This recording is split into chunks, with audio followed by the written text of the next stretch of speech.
At kaugnay pa rin sa pakikipagpulong ni Pangulong Noynoy Aquino sa mga labor group ngayong araw, makakapanayam natin ngayon si Eva Arcos, ang Executive Director ng Trade Union Congress of the Philippines Workers College. Good morning sa inyo, ma'am. Good morning po. Alright, ano-ano po yung mga pangunahing issue na ilalapit ninyo kay Pangulong Noynoy Aquino sa pakikipag-dialogo nyo sa kanya ngayong araw? Opo, sabi nyo nga po pangunahin, kasi marami po yon. Sa tanda ko po, ang pangunahin ay yung security of tenure, Right. lowering power rates, and decent jobs. Ang sa decent jobs, ibig sabihin, ando doon yung decent wage, no, just and humane conditions of work, ando doon din yung freedom of association, and then a right to collective bargaining, equality, at yung no to child labor. So, these are some of the priority issues na ilalatag namin. And most of these issues, palagi namang yan ang problema. Like child labor has been there for a long time. Opo. So mukhang hindi natutugunan lahat. Kulang pa po Kulang pa. ang pagtugon. So kaya naman po, parati natin na isinusulong ito na kailangan pa ng improvement sa mga initiatives ng gobyerno. Ma'am Eva, karaniwan po kapag May 1, usually may regalo ang Malacanang. Sinasabi na laging nagtataas ng sweldo or di ba parang regalo bilang para sa mga manggagawa dahil araw nga ng mga manggagawa. Pero ngayon pa lang ay sinabi na ng Pangulong Noynoy Aquino, hindi daw magtataas ng minimum wage. Bagkus, non-wage benefits ang ibibigay. Kayo po ba ay sang-ayon dito? Sang-ayon tayo na tumanggap ng non-wage benefits. Pero hindi ibig sabihin ay ibinababa natin ang ating kahilingan sa pagtaas ng pasahod. Okay. Samantala, kasama rin natin dito para makipag-usap din sa atin, si Rosalinda Baldos ay nasa linya rin ng ating telepono. Magandang umaga po, ma'am. Magandang umaga, Hawi. Magandang umaga sa inyo, taga-subaybay. Okay, ma'am. Si Cara po ito. Noong nakaraang si taon... ma'am, good morning po. Sorry. Noong nakaraang taon po, ma'am, nagtaas na ng... noong nakaraang taon po ay nagtaas na po tayo ng minimum wage. 30 piso po ang minimum wage sa Metro Manila. Kulang pa po ba ito, ma'am? Sa tingin niyo po? Or tama na po ito?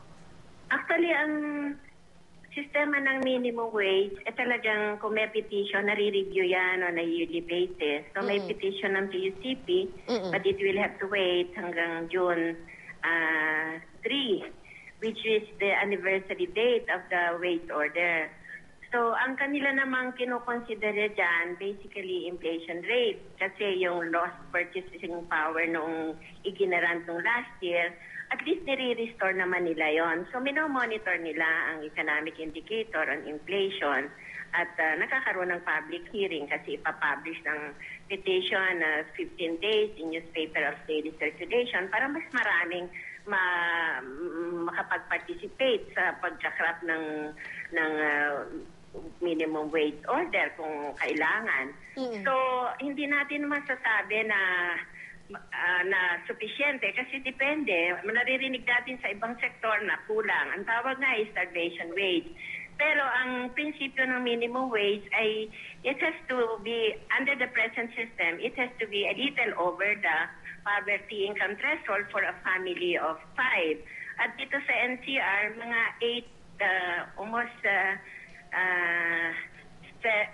7,000 monthly, both food and non-food. At ang sweldo ngayon, in terms of minimum wage sa NCR, 12,000 na.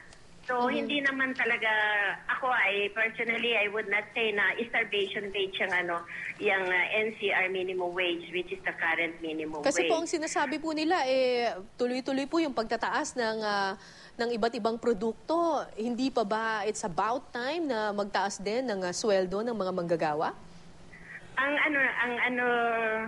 Para ay yung inflation rate, which is 2.9% lang sa NCR. Kaya So it's not this enough. would represent the cost of basic food items and commodities. So hindi siguro fair na sabihin na masyadong matataas ang presyo. Minomonitor din naman yan ng DTI at nare-reflect yan in terms of the inflation rate. It has not exceeded the 5%, which is the range, 3% to 5% for 2013. Secretary, ano po ba ang kinatatakot po ng gobyerno kung sakasakali po na magtataas tayo ng sahod ng mga manggagawa nang hindi pa naman pumapantay or hindi pa naman akma doon sa prevailing inflation rate? Ano po ba yung sa palagay ninyo posibleng maging disadvantage po kapag nagtaas po ng sahod ng mga manggagawa? Unang-una, may additional cost naman yan sa employer kasi maraming benefits na naka-link sa minimum wage. You have your overtime pay, Right. night shift differential pay, 13-month pay, holiday pay, service incentive leave. So, there is an additional cost on the part of the employer. And this is for the entry level, minimum wage, entry level. Right. Over and above that should be based on productivity or performance, both ng company at saka ng employer. Plus, we are talking of a formal sector or a wage and salary sector na yan ay may mga union ng iba at may mga collective bargaining agreements. So ayaw natin saklawan yung negotiation for wage increases over and above the minimum wage. Okay. Ang ibinibida po ni Pangulong Noynoy Aquino ay itong non-wage benefits. Hindi daw magtataas ng minimum wage, bagkus magbibigay na lang ng non-wage benefits. Paki-explika po in layman's terms kung ano po ba exactly ang ibig sabihin ng pagbibigay nitong non-wage benefits na ito. Wala, ang magiging sakop ng dialogo ni Presidente mamaya base sa kanilang isinabmit na mga issues. Pag sinabing non-wage benefits na may equivalent monetary term doon, meron silang issue na isinabit patungkol sa request nila na yung minimum wage tax exemption, kung madadagdagan yung minimum wage, kung pwedeng yun na lang yung dagdag na lang ay tax. At saka yung mga de minimis, may mga exempted na ngayon, gusto nila na padagdagan ng amount. So yan ay pinag-aralan at kinonsulta sa DOF at sa BIR. So yun ang magiging subject ngayon ng dialogue. Meron sa equalization ng employees' compensation benefits for both the private and the public sector.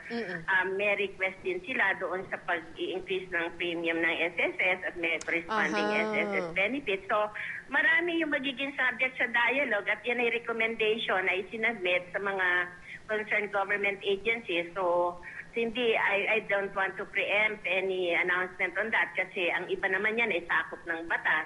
Ang iba ay kailangan mag-change ng present law kaya kailangan pang pag-aralan. So, Secretary, siguro yung mga iba dyan. Sa madaling salita, hindi tataas ang sweldo pero yung benepisyo na maaaring ma-avail or makuha ng bawat isang manggagawa ay tataas. Parang ganun po. Under the existing law, I think yun ang we are always guided by what the law can provide. At kung inaalaw naman ay hindi naman nagiging mahirap ang pagtugon ng mga concerned agencies, pero kung meron tayong legal impediment, ay hindi naman siguro pwedeng mag-violate natin yon. So, depende sa issue at depende doon sa kasalukuyang batas na sumasakop doon sa mga benefits na hinihiling nila. Ang karamihan ay gusto nilang makonsulta sa paggagawa ng mga agro-industrial plan because concerned din sila sa job generation. So, pati ang migrant workers, gusto nilang may regular consultation forum sa kanila. So ito, lahat ng po pwede under existing law ay hindi magiging mahirap na tugunan. Alright, maraming salamat po sa inyong oras, Secretary Rosalinda Baldos ng DOLE. Okay ma'am, balik po tayo sa ating discussion. Kakasabi lang po ni Secretary Baldos na yun nga po, hindi magtataas ang minimum wage pero bibigyan naman ng mga benefits na yun, makakatulong dun sa mga manggagawa para gumaan-gaan ang buhay nila. Sapat na ba ito sa tingin ninyo? Or isusulong nyo pa rin po yung aumento sa sahod?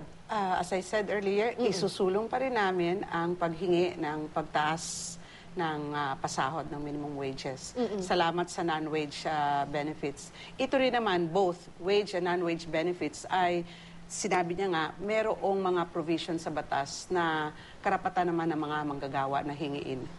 Pero yun nga po, anong reaksyon ninyo dun sa sinasabi ng DOLE na hindi pa na-reach nung inflation rate yung nakatakda para hindi pa ganun kataas yung presyo ng mga bilihin para magtaas ng minimum wage? May sinabi siyang figures, Right.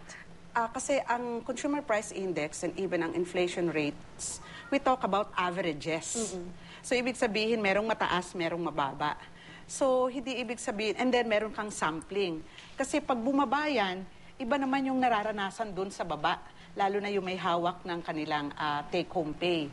So, kahit na sa tingin niya ay parang hindi ganoon kataas, ang issue ay tumataas pa rin siya. Kasi ang sinasabi ng CPI ay yung movement ng prices. Pero tumataas siya. Whether malaki ang taas o maliit, ang punto ay tumataas siya. Now, employers are always saying na kapag tumataas ang minimum wage, baka daw may magsara ng mga kumpanya, mahihirapan daw sila sa kanilang mga gastusin. Hindi po ba kayo natatakot dito na kapag tinaasan nga natin yung minimum wage, ay meron namang ibang mga kumpanya na mapipilitang magsara or magbawas ng mga tao dahil hindi nakakayanin ng kanilang pondo? Yan naman din po, natural. Lagi naming nararanasan, sinasabi ng employers. Last year din, nandito po, ganun din po rin ang sinabi. Pero wala po naman pang datos o pag-aaral na sinasabi na nagsara ang isang kumpanya. Or nagbawas ng tao. Or nagbawas ng tao dahil sa pagtaas ng minimum wage. Kasi magkano lang ang, lalo na hindi naman lahat ay labor intensive, magkano lang ang labor cost sa isang business operations. Pangalawa, lagi natin sinasabi, pwede silang mag-file ng exemption sa wage orders. Kasi provided din naman yan doon sa batas 6727 na pwede kang mag-file. Yung mga bago, yung distressed, kung hindi kaya, yung employing 10 and below, yung salanta ng kalamidad. At ang board ay meron pa ring kapangyarihan na magsabi kung ano pa, given the same, under the same principles, ang pwedeng gamitin ng mga companies para ma-exempt sila. So, hindi po kami, we are not also espousing, ayaw namin na mawala ng trabaho. Of course. Pero hindi naman natin pwedeng sabihin na okay na lang kahit na ano ang trabaho, basta may trabaho. Minsan nga nagbibiroan kami, meron ka na nga trabaho, naghahanap ka pa ng sweldo. I mean, you know, we want decent jobs, not just jobs. And then yung isa pa sigurong punto ang minimum wage na sinasabi, yung 456, hindi naman kasi yun talaga ang kapasidad niyang bilhin. Ang real wage according to government statistics ay, as of March, 362.77 lang. Meaning to say, ang kapasidad niyang bilhin ay sa halagang 362 pesos only and not 456. Oo. Tapos, isa pang malaking Kasi may issue. kaltas na, kumbaga parang Hindi po. Ang consideration po nun ay yung inflation, yung CPI, no? Na hindi naman yung 456 mo, yun din ang value o kapasidad mong bilhin.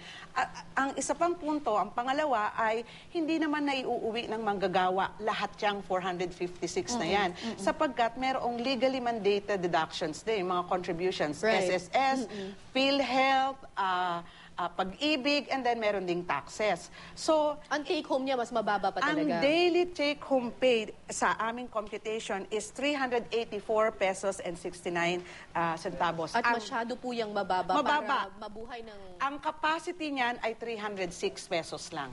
At magkano po ang kakailanganin ng isang pamilya para mabuhay? Well, it should be, I think, na ang family living wage, ang estimate namin ay nasa about 1,500 already.